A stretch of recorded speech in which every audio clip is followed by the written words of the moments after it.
ಪ್ರಪಂಚದಲ್ಲಿ ಕೆಲವು ಜನ ಇರ್ತಾರೆ ನೋಡಿ. ಕೆಲವು ಬಾರಿ ಆ ಜನರ ಸಾಲಿಗೆ ನಾವು ಕೂಡ ಸೇರ್ಕೋತೀವಿ. ಯಾಕೆ ಅಂತ ಕೇಳ್ತೀರಾ? ನಾವು ಆಡೋ ಎಷ್ಟೋ ಮಾತುಗಳು ಅಥವಾ ನಾವು ತಿಳ್ಕೊಂಡಿರೋ ಎಷ್ಟೋ ವಿಷಯಗಳು ಸತ್ಯ ಅಂತಾನೆ ನಾವು ವಾದಿಸ್ತೀವಿ. ಕೆಲವು ಬಾರಿ ಅದು ಸರಿಯಾಗಿ ಇದೆಯೋ ಇಲ್ಲೋ ಅಂತ ತಿಳ್ಕೊಳ್ತೀನಿ, ಅದು ನಿಜಾನೇ ಅಂತಾನೆ ಭಾವಿಸ್ತೀವಿ. ಹಾಗಿದ್ರೆ ಇವತ್ತಿನ ಸುಂದರವಾದ ಕಥೆಯನ್ನು ಕೇಳಲಿಕ್ಕೆ ಸಿದ್ಧರಿದ್ದೀರಾ ಅಂತ ಭಾವಿಸ್ತೀನಿ. ಇದಂತೂ ವಾಸ್ತವಿಕತೆಗೆ ಅತ್ಯಂತ ಹತ್ತಿರವಾದ ಕತೆ. ಗುರುರಾಜ್ ಕರ್ಜ್ಗಿಯವರು ಶಾಲೆಯಲ್ಲಿ ಓದ್ತಾ ಇರಬೇಕಾಗಿರುವಂಥ ಸಂಗತಿ. ಅವರು 8ನೇ ತರಗತಿಯಲ್ಲಿರಬಹುದು. ಒಂದಿನ ಇತಿಹಾಸ ಪಾಠವನ್ನು ಮುಗಿಸಿದ ಮೇಷ್ಟ್ರು ಒಂದು ವಿಷಯದ ಮೇಲೆ ಚರ್ಚೆಯನ್ನು ಏರ್ಪಡಿಸಿದರು.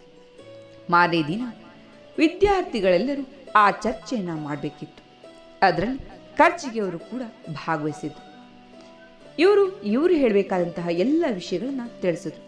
ಹಾಗೆ ಸರಿಯಾಗಿಯೇ ಹೇಳ್ತಿದ್ದೀನಿ ಅಂತ ಅಂದ್ಕೊಂಡಂತೆ.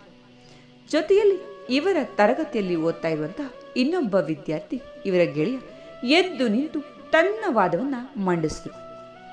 ಅದರಲ್ಲಿ ತನ್ನ ವಿಷಯ ಹೇಳೋದ್ರೊಂದಿಗೆ ಕರ್ಜ್ಗಿಯವರ ವಾದಗಳು ಕೂಡ ತಪ್ಪು ಅಂತಾನೆ ಎತ್ತಿ ತೋರಿಸಿದ್ರಂತೆ.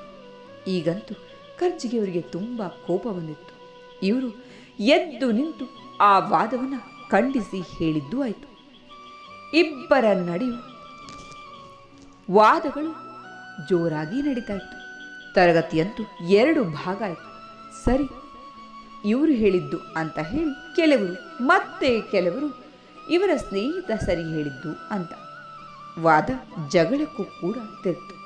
ಆಗ ಶಿಕ್ಷಕರು ಈ ಕೋಲಾಹಲವನ್ನು ತಡೆದು ಯಾರು ಸರಿ ಯಾರು ತಪ್ಪು ಅನ್ನೋದನ್ನು ಮಾರನೇ ದಿನ ತಿಳಿಸೋದಾಗಿ ಹೇಳಿ ಕ್ಲಾಸ್ ಮುಗಿಸಿ ಹೋದರು. ಮಾರನೇ ದಿನ ಎಲ್ಲರಿಗೂ ಕುತೂಹಲ, ಶಿಕ್ಷಕರು ಈ ಸಮಸ್ಯೆಯನ್ನು ಹೇಗೆ ಬಗೆಹರಿಸ್ತಾರೆ ಅಂತ. ಎಲ್ಲರಿಗೂ ಆಸಕ್ತಿಯ ವಿಷಯವಾಗಿತ್ತು. ಎಲ್ಲರೂ ತಮ್ಮ ತಮ್ಮ ಸ್ಥಳಗಳಲ್ಲಿ ಕುಳಿತುಕೊಂಡ್ರು.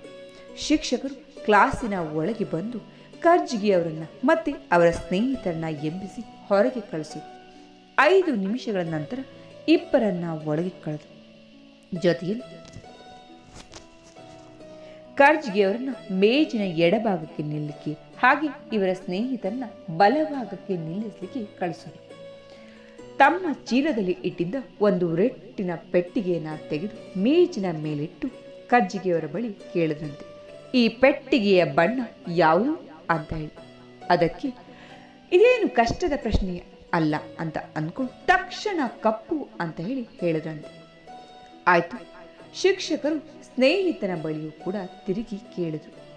ಅವರು ತಕ್ಷಣ ಹೇಳಿರು ಬಿಳಿ ಅಂತ. ಕರ್ಜ್ಗಿಯವರಿಗೆ ಆ ಕ್ಷಣಕ್ಕೆ ಆಶ್ಚರ್ಯವಾಯಿತು.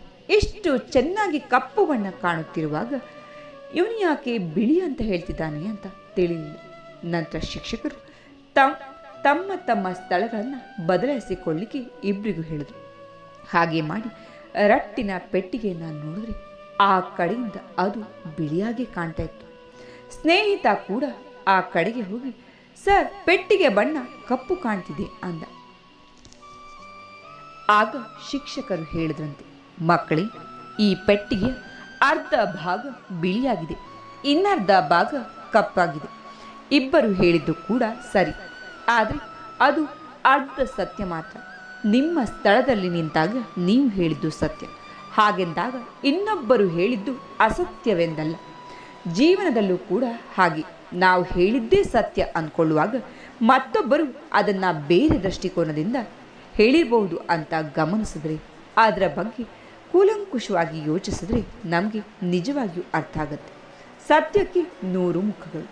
ನಿಮಗೆ ಕಂಡಿತ್ತು ಅದರಲ್ಲಿ ಒಂದು ಮಾತ್ರ. ಆತ್ಮೀಯರೇ, ಇದೆಷ್ಟು ಸುಂದರ ಮತ್ತು ಅರ್ಥಪೂರ್ಣ ಕಥೆ ಅಲ್ವಾ?